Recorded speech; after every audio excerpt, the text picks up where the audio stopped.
والصلاة والسلام على سید الانبیاء والمرسلین اما بعد فاعوذ باللہ من الشیطان الرجیم بسم اللہ الرحمن الرحیم رب العالمین آمنت باللہ صدق اللہ مولانا العظیم وبلغنا رسولہ النبی الکریم الصلاة والسلام علیکہ یا سیدی یا رسول اللہ الصلاة والسلام علیکہ یا سیدی یا حبیبی یا محبوب اللہ الصلاة والسلام علیکہ یا سیدی یا رحمۃ للعالمین وعلی آلک و اصحابک یا حبیبی یا سیدی یا شفیع المذنبین۔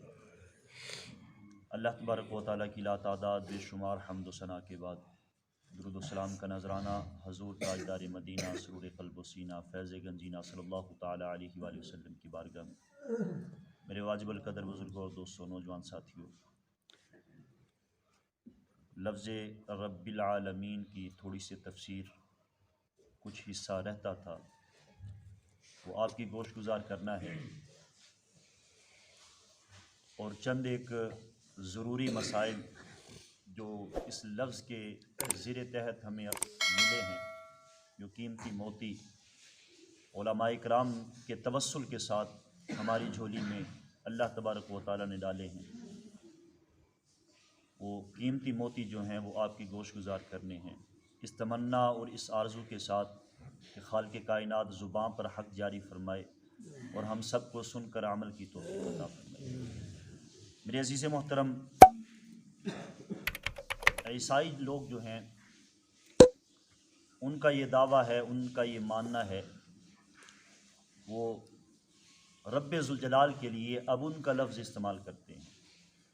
ابن عربی میں باپ کو کہتے ہیں۔ ہمارا ماننا یہ ہے کہ باپ میں اور رب میں زمین آسمان کا فرق ہے۔ چند ایک فرق جو ہیں وہ آپ کی گوش گزار کروں گا۔ پہلا فرق یہ کہ باپ اپنی اولاد کو پالنے میں اس بچے کی ماں کا محتاج ہوتا ہے کہ ماں اگر نہ ہو تو باپ اکیلا نہیں پال سکتا، لیکن رب ذوالجلال کی ذات وہ ہے کہ جو اپنی مخلوق کو پالنے میں کسی قسم کی کسی چیز کی محتاج نہیں، بغیر کسی محتاجی کے خالق کائنات اپنی مخلوق کو پال رہا ہے۔ دوسرا فرق یہ کہ باپ صرف ظاہر کو پال سکتا ہے، اپنی اولاد کے صرف جسم کو پال سکتا ہے۔ بچہ تھوڑا سا بڑا ہوا، باپ اس کو ہاتھ سے پکڑ کر مکتب میں لے گیا اور جا کے استاد سے عرض کیا کہ یہاں تک کام میرا تھا، اب اس کے باطن کی اصلاح کرنا کام آپ کا ہے۔ باپ نے صرف اس کے جسم کو پالا، لیکن رب ذوالجلال کی ذات وہ ہے کہ جو جسم کو بھی پالتی ہے اور انسان کی روح کو بھی پالتی ہے۔ اپنی عالم ارواح سے عالم اجسام میں ہمیں لے کے آیا، لیکن روحانی باپ یعنی استاد یا پیر و مرشد روحانی باپ ہیں ہمارے روحانی باپ جو ہیں یہ عالم اجسام سے ہمیں دوبارہ عالم ارواح میں پہنچاتے ہیں، یعنی اپنے رب ذوالجلال کے ساتھ ہمارا تعلق جوڑتے ہیں۔ اس وجہ سے جسمانی باپ سے زیادہ رتبے والا جو ہے، جو فضیلت کا حامل ہے، وہ انسان کا روحانی باپ ہے۔ تو پتہ یہ چلا، نتیجہ یہ نکلا کہ جسمانی باپ سے کوئی زیادہ فضیلت والی چیز ہونا ممکن ہے، لیکن رب ذوالجلال وہ ہوتا ہے کہ جس سے زیادہ فضیلت اور جس سے عظمت زیادہ اعلیٰ رتبے والی کوئی بھی چیز ممکن نہ ہو، اسے رب ذوالجلال کہتے ہیں۔ اور پانچواں اور اخیرلا فرق وہ یہ ہے کہ ہمارے جو اولاد ہے ہماری، وہ باپ کی ہم جنس ہوتی ہے۔ باپ کی ہم جنس ہونا اولاد کی ایک بہت بڑی پہچان ہے۔ انسان کا بچہ انسان ہی ہوتا ہے، گھوڑے کا بچہ گھوڑا ہی ہوتا ہے، گدھے کا بچہ گدھا ہی ہوتا ہے۔ ہمارے جسم سے جو کیڑے نکلتے ہیں یا ہمارے بالوں سے جو کیڑے نکلتے ہیں، ان کو ہم اپنی اولاد نہیں کہتے۔ کس وجہ سے؟ اس وجہ سے کہ وہ ہمارے ہم جنس نہیں ہیں۔ تو اولاد کا باپ کا ہم جنس ہونا ضروری ہے۔ تو پتہ یہ چلا کہ خالق کائنات جسم سے پاک ہے۔ رب ذوالجلال اور باپ میں اس چیز کا بھی فرق ہے کہ وہ جسم سے پاک ہے، لہٰذا وہ ہمارا باپ نہیں ہو سکتا۔ اللہ تبارک و تعالیٰ کرم فرمائے۔ تھوڑی سی وضاحت لفظ رب ان کی، میرے رب ذوالجلال کی ربوبیت کے دو مظہر ہیں، ایک ربوبیت عامہ، ایک ربوبیت خاصہ۔ ربوبیت عامہ وہ ہے جو اپنوں کو بھی مل رہی ہے، غیروں کو بھی مل رہی ہے، چاہے کوئی مانے یا نہ مانے۔ جو بتوں کو پوجتا ہے اس کو بھی ربوبیت کا وہ خزانہ مل رہا ہے، جو اس رب ذوالجلال کو وحدہ لا شریک مانتا ہے اسے بھی وہ خزانہ مل رہا ہے۔ جیسے سورج، پانی، چاند، ستارے، یہ ہوا، یہ ربوبیت عامہ کا مظہر ہے۔ یہ سب کو مطلقاً مل رہا ہے، کسی کے مانگنے سے نہیں، کسی کے طلب کرنے سے نہیں، بغیر مانگے سب کو مطلقاً مل رہا ہے۔ لیکن ربوبیت خاصہ یعنی علم کی دولت، حکمت کی دولت، ایمان کی دولت، یہ ربوبیت خاصہ ہیں، یہ سب کو نہیں ملتے، یہ خاص کو یہ عطا کیے گئے۔ علم کی دولت ہو یا دوسری دولت ہو، یہ بغیر مانگے یا بغیر اس کے کرم کے عطا نہیں ہوتے، ہر کسی کو عطا نہیں ہوتے۔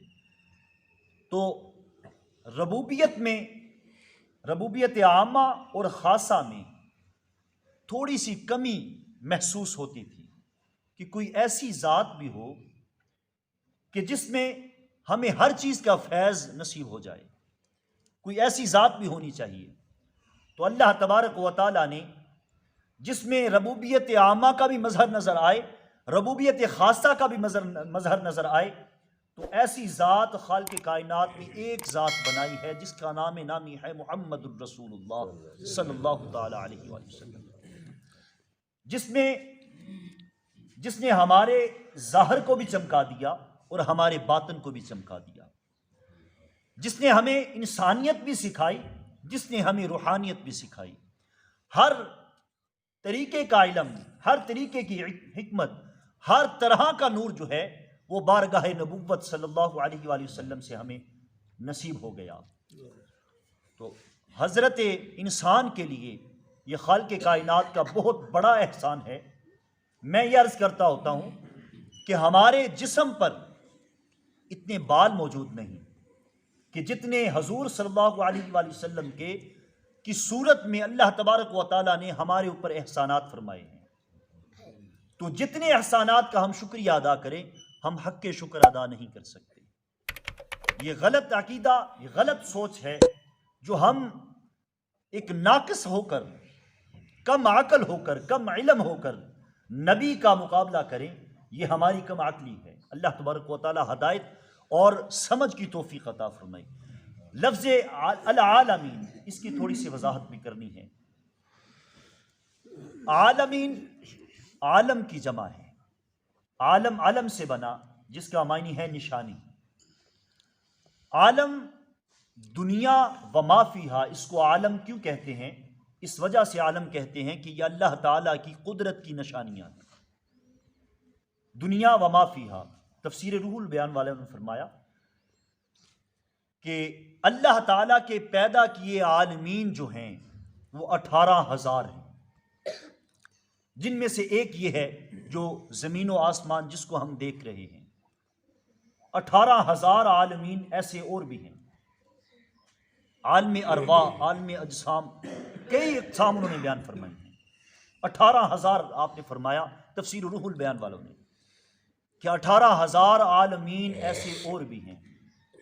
اور سب سے چھوٹا عالم جو ہے، یعنی سب سے چھوٹا جہان جو ہے، وہ یہ دنیا اور آسمان کے درمیان کا حصہ ہے۔ ذرا غور کیجئے، سب سے چھوٹا حصہ۔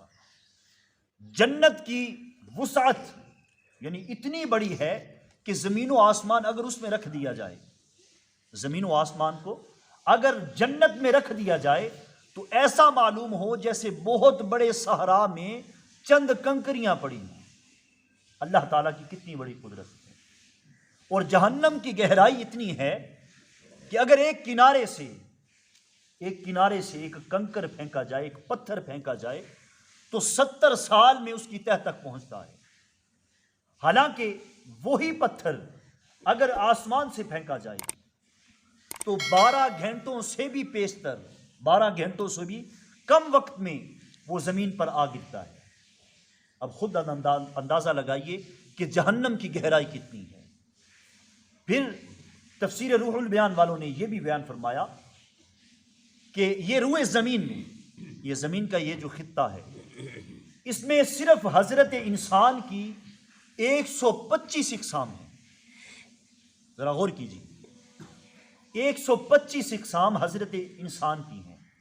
بعض انسان وہ ہیں کہ جو چلنے پھرنے کی سکت نہیں رکھتے، بعض انسان وہ ہیں تو وہ انسان، باقی سارا جسم انسانوں جیسا، لیکن ان کے چہرے جو ہیں وہ کتوں جیسے ہیں۔